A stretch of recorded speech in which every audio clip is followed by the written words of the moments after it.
Take one. G'day folks, I'm Mick from Ironman. Cut! G'day folks, I'm Mick from Ironman 4x4 Africa. Welcome to another Moment with Mick video. In today's video, I'll be answering some more of your questions, questions that keep coming up, so I thought it pertinent to make a video on some of these subjects. So in our first question,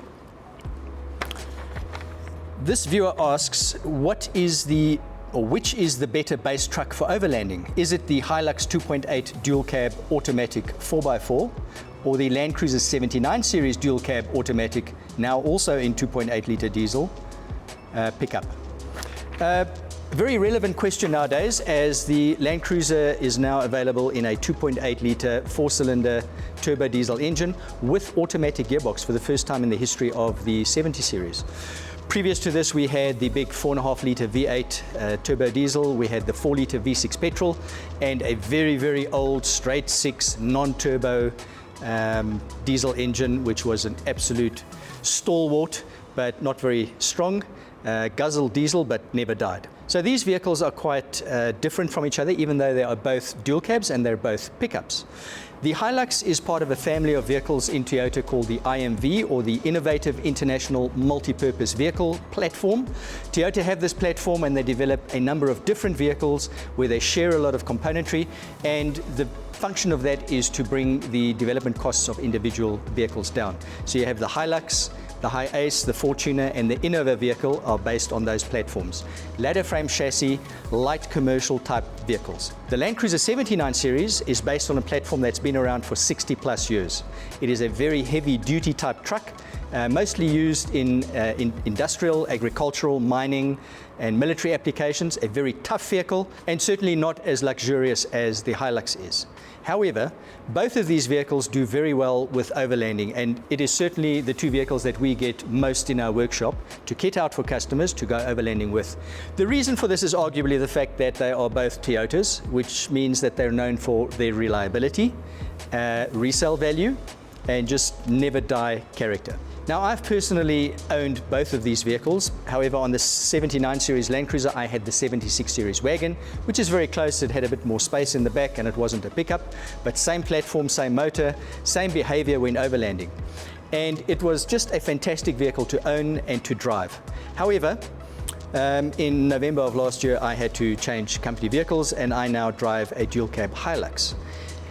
And my take on these two vehicles is as follows. The vast differences between the two are the fact that the Landcruiser has a solid front and rear axle, leaf sprung at the rear, coil sprung in front, and that lends itself to being a tough vehicle on the one hand, but it is a rather cumbersome vehicle at speed on road, especially if the road is not great. Highway driving is not bad, but when you start hitting the back roads and the roads are uneven and there's a lot of potholes and stuff, a Landcruiser is a handful because of that solid axle in front. The axle moves around a lot, it's unsprung weight, it transfers road shock through to the cabin, and you have your hands full and you've really got to focus to keep it on the road, especially when you're going at the national speed limit.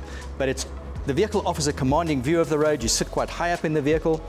Not many luxuries in the vehicle, but it's just a great vehicle, and a lot of people buy this vehicle not so much for its luxuries or for its ability, but because of the status that the vehicle has. Anybody sees a kitted out 79 series Landcruiser, they know that it's a tough truck. The dual cab Hilux, on the other hand, is a way more luxurious vehicle. Independent front suspension, a lot more luxuries inside the vehicle. You sit in it more like a car than like you do in a truck or like the Landcruiser. And it is also a lot easier to steer it down the road because of that independent suspension. And that's probably the reasons, or those are the reasons why the Toyota Hilux dual cab is the top selling single model vehicle in South Africa and has been for a long time. When it comes to proper off-roading, four-wheel drive, low range stuff, I would say that the Hilux could probably do close on 95% of what the Landcruiser can do. The Landcruiser has one advantage over the Hilux in that it has a front diff lock, where the Hilux only has a rear diff lock.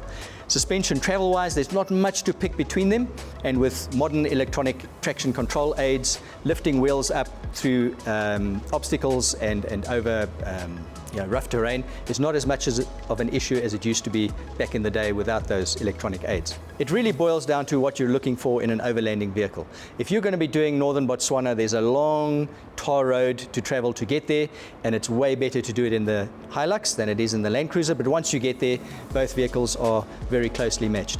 The Hilux uses a lot less fuel than the Landcruiser does, if that is a consideration of yours. But by and large, I'm really happy with my Hilux. I do miss my Landcruiser, but I'm looking forward to doing some serious trips in my new Hilux.